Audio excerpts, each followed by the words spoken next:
Cesareia de Filipe ficava ao nordeste de Jerusalém. Fica ao nordeste de Jerusalém.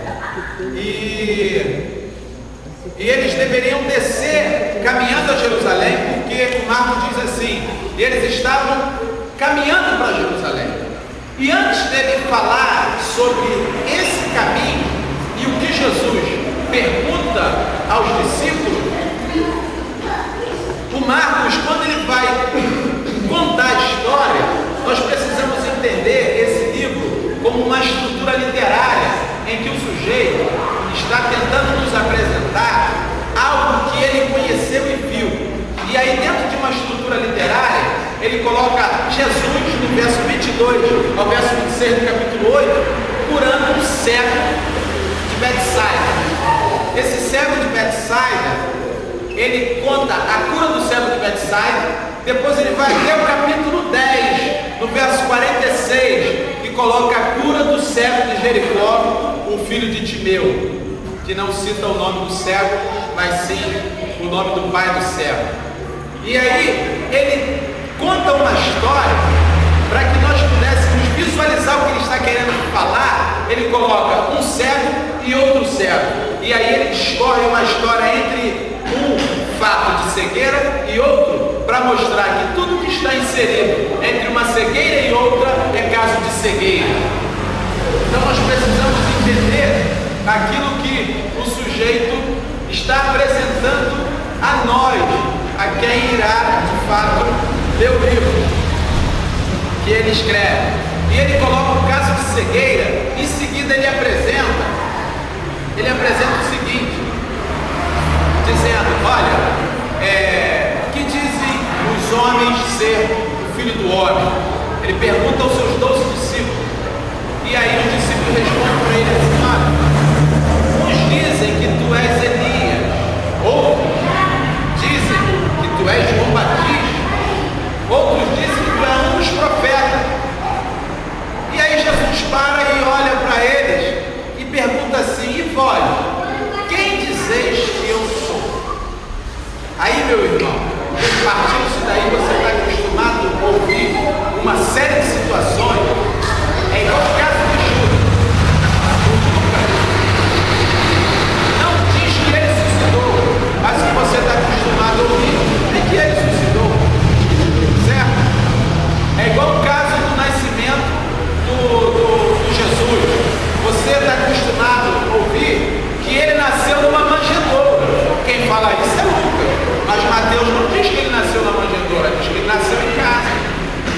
Então aparece uma série de situações e a gente costuma ficar com aquilo que para nós é melhor. Entendeu?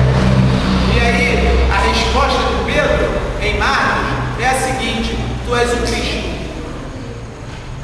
A resposta de Pedro em Mateus e Lucas é outra completamente diferente dessa de Marcos. A resposta de Jesus, que é surpreendente, não é de Pedro, aqui nesse caso, porque Jesus não aceita essa resposta. Quando nós falamos aqui sobre a questão do que se esperava do Messias, não era o Messias que pudesse meter a mão nas partes. Então a compreensão pré-pascal no que se refere à tática do Jesus era esta compreensão. Hoje a nossa compreensão de Cristo é aquele que deveria morrer pelo pecado de todos, mas até aquele presente momento, Cristo, que significa ungido e enviado, seria um que meteria a mão na espada e dominaria todos, e iria sentar, reinar e governar. Quando Pedro diz: tu és o Cristo, era isso que Pedro estava falando. E aí você vai ver o próximo versículo. Jesus diz assim: eu não sou esse cara. Não fala isso para ninguém de mim. Está escrito aí na Bíblia de Marcos. Eu não sou esse cara. Não fala isso para ninguém de mim, porque eu não sou essa pessoa. E mais, cala a boca. Essa resposta é muito interessante, porque essa não é dita no nosso meio. O que é dito é: tu és o Cristo, Filho de Deus vivo, que deveria vir ao mundo. Bem-aventurado és tu, Simão Barjona. Não foste carne nem sangue que tu revelou, mas meu Pai que está no céu.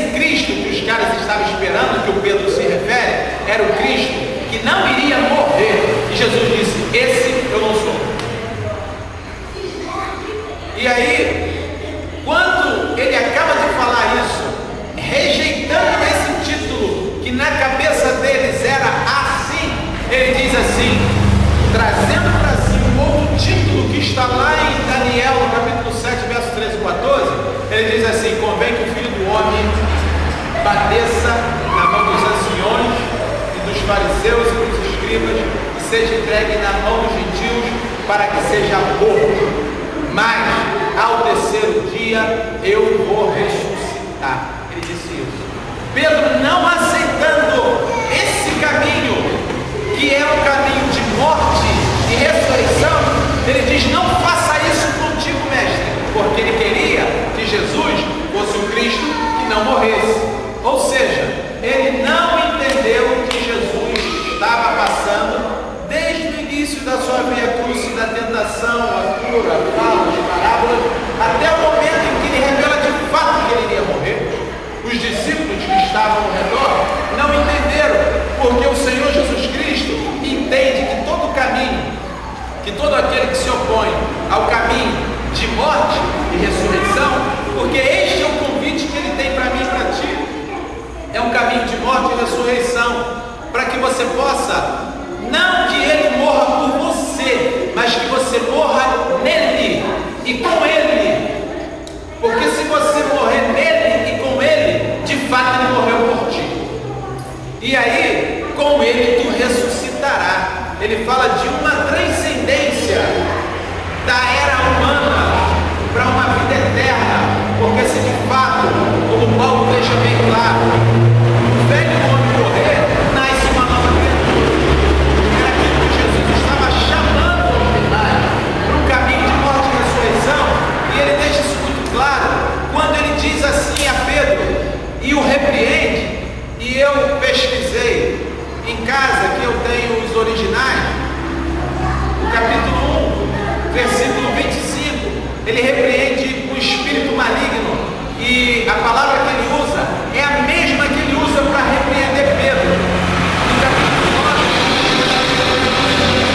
versículo 25, ele utiliza a mesma palavra para repreender o espírito imundo, é a mesma que ele utiliza para repreender Pedro, porque só Satanás quer impedir qualquer ser humano que venha desejar ou sentir ou ser convencido, ou seja, querer seguir o caminho de morte e ressurreição. É só Satanás que se opõe a isto, ele que tem o maior interesse. Então, quando ele repreende Pedro, ele ainda acrescenta: para trás de mim, Satanás, porque ele sabia que Pedro, pelo fato do não entendimento, estava consumido porque se opunha. Então, de fato, hoje paira na nossa cabeça, na cabeça de muito, a seguinte pergunta: como pode as pessoas que frequentam as religiões e confessam a Jesus, o Senhor vai salvar a todos? Meu irmão, Pedro estava do lado de Jesus e não tinha entendido isso.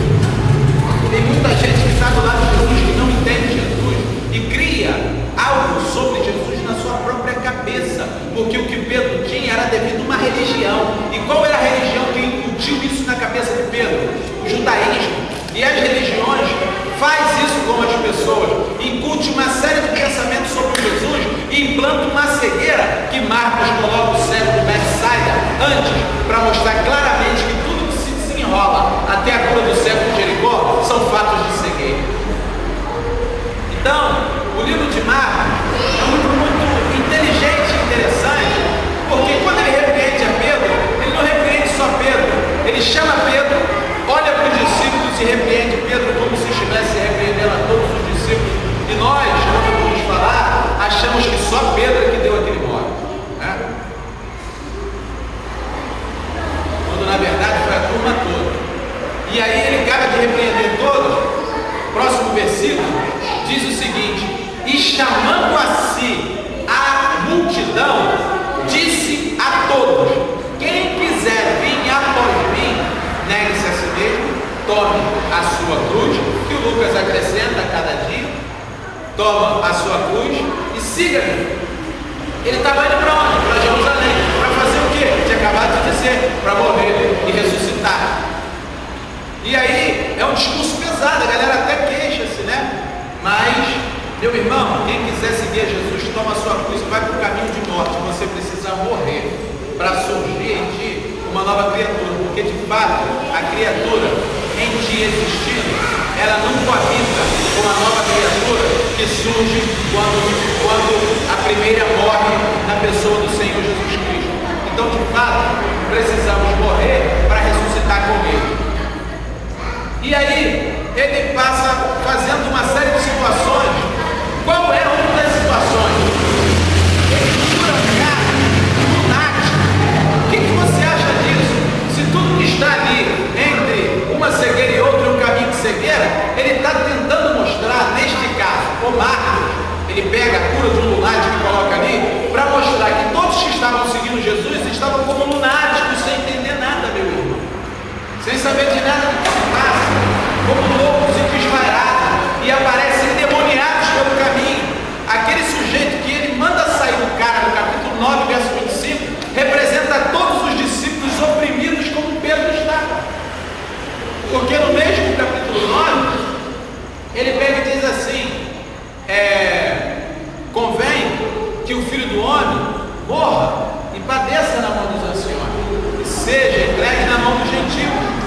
pergunta para eles: o que vocês estavam falando no caminho quando eu estava falando sobre a situação de morte e ressurreição?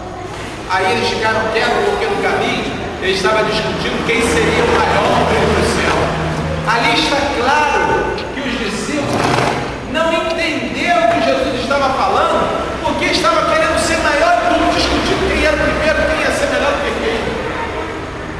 Marcos está mostrando que os caras estão literalmente cegos do lado de Jesus.